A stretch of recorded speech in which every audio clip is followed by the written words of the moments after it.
भगवान शिव के मंदिर जा रहे हैं, एक लोटा जल चढ़ा रहे हैं, एक बेलपत्र चढ़ा रहे हैं, और बेलपत्र भी तुम नहीं लेकर गए हो। शिव जी पे चढ़ी हुई बेलपत्र उठाकर ही अगर हम शंकर भगवान को समर्पित कर रहे हैं तो ये निश्चित है उसका सुख हमको अवश्य प्राप्त हो,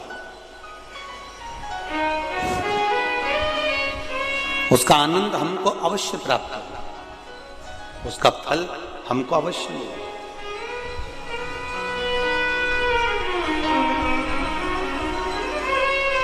केवल उसकी चौखट तक पहुंच जाना, उसके द्वार तक चले जाना। और फिर निवेदन है, शिव महापुराण की कथा आप लोग सुन रहे हैं। शिव प्रसाद शिव महापुराण की कथा का आज प्रथम दिन प्रारंभ हुआ है। ये निश्चित है इस पंडाल में भले आपको प्रसाद मिले ना मिले, क्योंकि शिव महापुराण का मूल प्रसाद है शिव कथा। और आप लोगों से भी निवेदन है, ये जो कथा का प्रसाद मिलता है यही प्रसाद हमको जनमानस तक पहुंचाना है, और इसी प्रसाद से ही बाबा कृपा कर सकता है। उसका जो आनंद है वो हमें प्राप्त हो सकता। हमें किसी आडंबर की या कहीं जाने की जरूरत नहीं पड़ती। हमें तो केवल देवाधिदेव महादेव के दर्शन करना, उसकी भक्ति धारण करना, उसका आनंद प्राप्त करना,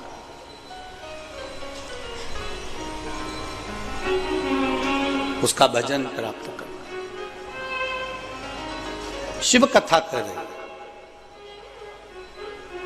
आत्मदेव नाम का ब्राह्मण श्रीमद् भागवत में कहा संत के चरण पकड़ लेता है और संत से कहता है आप अगर कृपा करेंगे तो मेरे को अवश्य संतान की प्राप्ति होगी। आप करुणा करिए, आप कृपा करिए, आप दया करिए।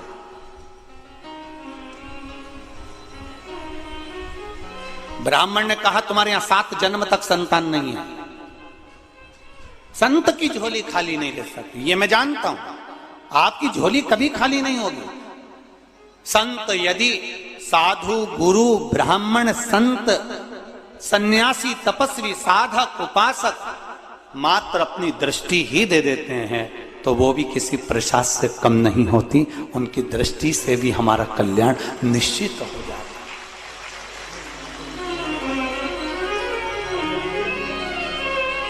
आप केवल अपनी दृष्टि ही दे देंगे तो कृपा होगी। पकड़ लिया संत का चरण, नहीं माना, संत ने अपनी झोली में से फल निकाल कर दिया। ये श्रीमद् भागवत कहती है। वो फल देकर कहा ये तेरी पत्नी को खिला देना, और वो फल प्रसाद का मिला था, और वो फल प्रसाद का उसने अपनी पत्नी को दिया और कहा गर्भ ठहर जाएगा। और पत्नी ने क्या करा, आप लोगों ने तो खूब भागवत सुनी, बड़ौदा में तो खूब भागवत होती, बड़ोदरा के अंदर। फिर क्या हुआ, वो फल उसने किसको खिला दिया, जम के बोलो जरा, गाय को खिला दिया।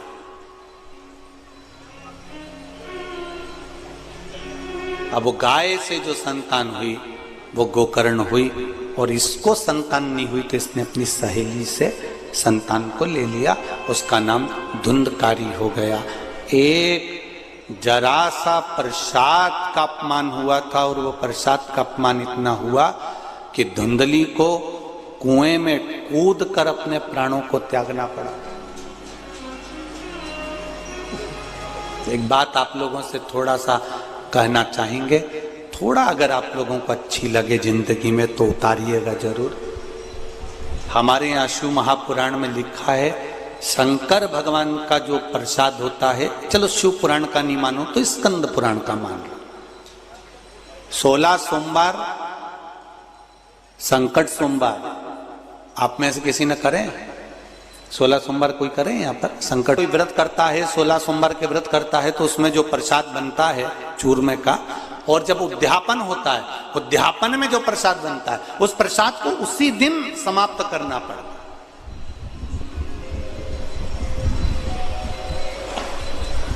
उसी दिन रात भर शिव का प्रसाद नहीं रखा था।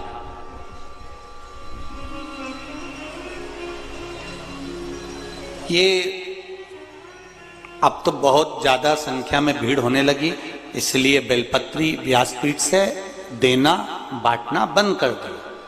नहीं तो पहले सा शिव महापुराण के अनुसार 6 दिन तक व्यासपीठ पर शिव पोथी पर जो बेलपत्र चढ़ती है वो बेलपत्र औषधि का कार्य करती। 7वें दिन जो बेलपत्र चढ़ती है वो कुबेर भंडार का कार्य करती है। ये शिव महापुराण में आपने कई बार सुना हो।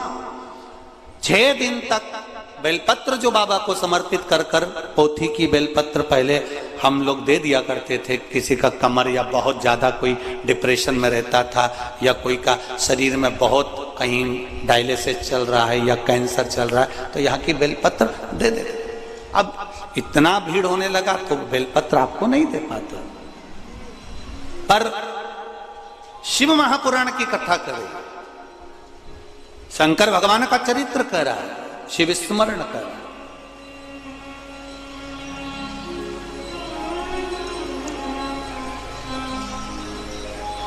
कि मात्र बेलपत्र का दर्शन ही, शिव प्रसाद का मात्र स्पर्श ही हमको सुख देता है। और हम जब व्यासपीठ से बेलपत्र देते थे तो हम एक बात जरूर कहते थे कि इस बेलपत्री को रात भर नहीं रखना, आप रात से पहले इसको प्रसाद के रूप में जो लेकर गया है वो चबा चबा कर उसको खा ले। ये हमने पहले की कथाओं में आपने सुना होगा। किस किस ने सुना है? सुना है सब में? तो पहले की कथा में आप लोगों ने श्रवण किया होगा। हम कहते थे इसको रात भर नहीं रखना, इसको पूरा चबा चबा कर खा लेना, उसका तत्व। क्योंकि जैसे जैसे रात्रि बढ़ती चली जाती है, जैसे जैसे रात्रि का क्रम बढ़ते चले जाता है, भगवान शंकर का जो प्रसाद होता है उस प्रसाद पर भगवान शंकर के गणों का हिस्सा प्रारंभ हो जाता है। भगवान शिव के गणों का हिस्सा प्रारंभ हो जाता है।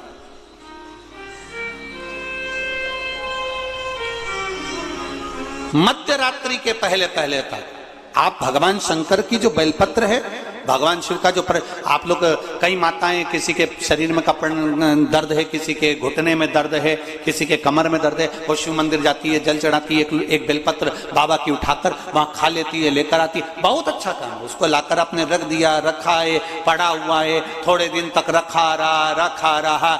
केवल शिव महापुराण की कथा ऐसी है जिसके अंतर्गत शास्त्र वर्णन करता है कि जो प्रसाद आपने शिव जी का लेकर आए हो उसको रात्रि के मध्य से पहले उसको पूर्ण तरह से समर्पित कर दो। नहीं तो कई बार हम बड़े बड़े मंदिर जाते हैं, वहां से बहुत सारा प्रसाद लेकर आ जाते हैं। लेकर तो आ गए, लेकर तो हम आ गए, अब वो प्रसाद थोड़े दिन तक तो तुमने 2-1 दिन तक तो खाया, खाने के बाद उस प्रसाद को फिर फ्रिज के ऊपर रख दिया, फ्रिज के ऊपर से उठाया, फिर फ्रिज के, बोलते जाओ जरा, बोल तो, फ्रिज के अंदर रख दिया। फ्रिज के अगर बेटी को दुख होगा तो संकल्प देने वाला उसको रोना पड़ता ही है। तुमने संकल्प दिया और तुमने दी गाय, और वो गाय अगर दुख पा रही है, वो गाय अगर भूखी है, वो गाय अगर प्यासी है, नरक तुमको भोगना पड़ेगा। अब तुम कहोगे हमने तो ब्राह्मण को दे दी थी, तो ब्राह्मण को दी तो ब्राह्मण ने क्या तुमसे जाकर कहा था कि मुझे गाय ला कर दो? और ब्राह्मण ने यह कहा था कि वो गाय तुम मुझको देना तो मैं संभाल लूंगा? तुमने कहा हमारे दादाजी चले गए तो गौदान करना है, हमने दादी जी चली गई तो गौदान करना है। इसलिए हमारा सनातन धर्म कहता है गाय उसी को दो जहां पर गौ माता की सेवा हो सके। बेटी को ऐसी जगह मत दो कि बहुत धन देख लिया।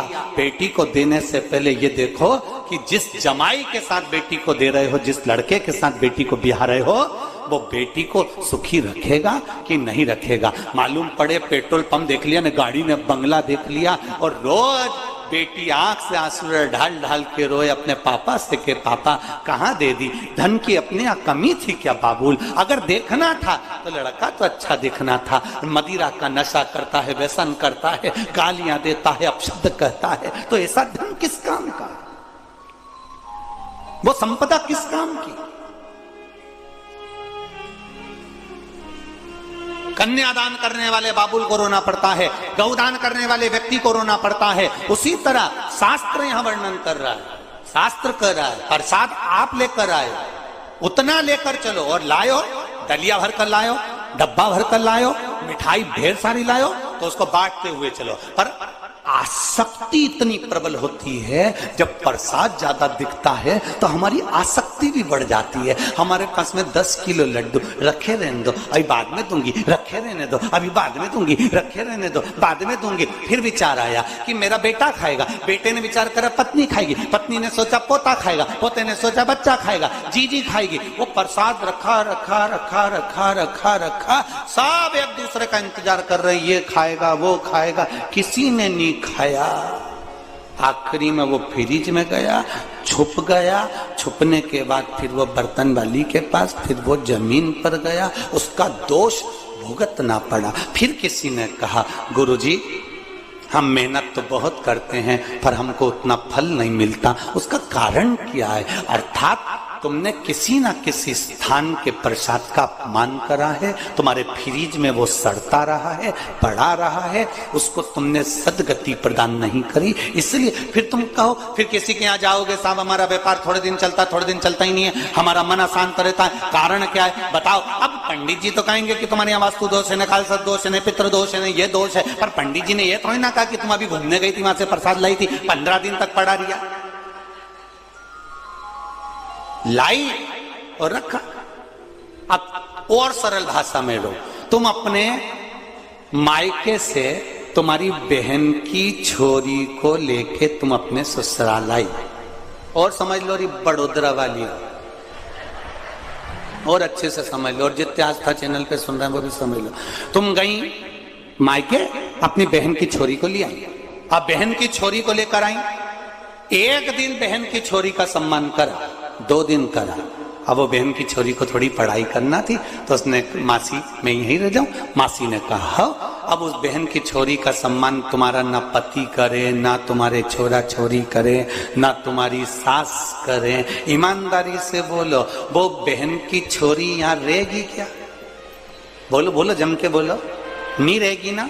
वो तो कह देगी मासी, ओ मासी, मासी बोले हाँ बेटा, ये सब लगाते मुझे फांसी, मैं जा रही हूं मासी। अब वो तो छोड़ी और चल, उसने कहा बेटा तुझे अच्छा नहीं लग रहा? नहीं मासी ऐसी कोई बात नहीं, मैं तो ठीक हूं। नहीं बेटा किसी ने कुछ कह दिया? नहीं मासी ऐसी कोई बात नहीं। वो चेहरे से पहचान गए। उसी तरह जब तुम इतने लाड़ प्यार से अपनी बहन की छोरी को लेकर आए, उसका आदर नहीं हुआ तो बहन की छोरी नहीं टिकती है। और दूसरी बार वो बहन की छोरी से तुमने कहा चल मेरे घर, अब आएगी? अरे बोलो तरी, उधर टेंट वाले बोलो जरा, आएगी? नहीं आएगी। क्यों? एक बार गई थी और इसने सम्मान नहीं करा, क्या करना? और वो 4 जगह कह देगी चले मत जाना मासी के यहाँ। उनकी सास और उनकी औलाद बहुत मुंह सड़ा है। जैसे तुमने बहन की छोरी के लिए कहा वैसा कि वैसे ही प्रसाद में, कभी मत जाना इसके घर में, प्रसाद खाने के नाम छोरा कहे मैं डाइटिंग कर रहा हूं, छोरी के मम्मी तो ऑयली में नहीं खा सकती, सास के मेरे मुंडा में सोफा सेट तो मुझसे तो चबे ही नहीं, और पति के मुझे ये ढोंग प्रपन पसंद नहीं, तो फिर बच्ची तू अकेली तो बहन की छोरी को क्यों लाई? समझ गए? समझ में आ रहा है कि नहीं आ रहा है? समझ में आ रहा है ना? हाँ, नहीं तो भाषा का अंतर आ रही है थोड़ा बहुत, हम मध्य प्रदेश के तुम गुजरात के, कहीं अगर थोड़ी बहुत आ जाए तो ठीक है, नहीं आए तो पड़ोसन का मुंडा देख ले, बस उतने में समझ जाना कि इसको समझ में आ गया, मतलब अपने को, ठीक है? अब उसमें तुम्हें समझ जाना है तब। अब बहन की छोरी को लेकर अब कौन आ रहा है? अब भगवान कहे कि अब प्रसाद का इसके यहाँ सम्मान नहीं है। जब प्रसाद का सम्मान नहीं मतलब मेरा सम्मान नहीं, तो भगवान उसको स्वीकार नहीं कर।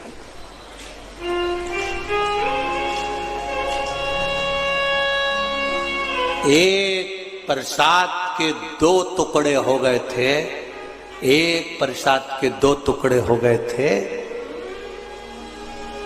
2 टुकड़े।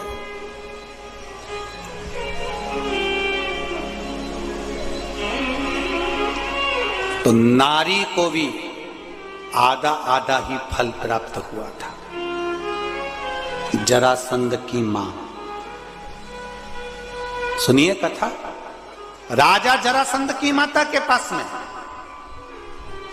राजा जरासंध के पिताजी तप कर रहे हैं, देवता प्रसन्न हो गए, फल दे दिया, पर 24 घंटे के अंदर रात्रि होने से पहले यह फल खाना चाहिए।